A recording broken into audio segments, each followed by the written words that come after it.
Welcome to Luca is a Billionaire, where the only thing I invest in is your answers. In this video, I will explain how to put coolant in your Cadillac ATS. First, always make sure your engine is completely cool before you begin. This is crucial for safety. Next, locate your coolant reservoir, usually a translucent plastic tank under the hood. For your protection, it's a good idea to wear safety glasses and gloves. With the engine cool, check the coolant level in the reservoir. You'll see min and max lines on the side. The coolant should ideally be between these two marks. If it's below the min line, it's time to add more.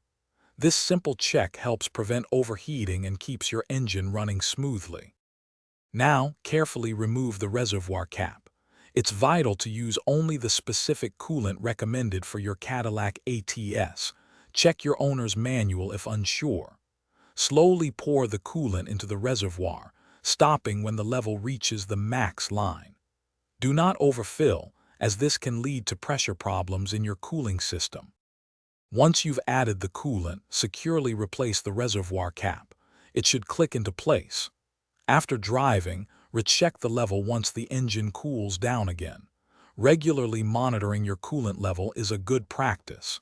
If you find yourself adding coolant frequently, it might indicate a leak, and you should consult a mechanic. Thanks for watching and please subscribe. It's the best investment you'll ever make.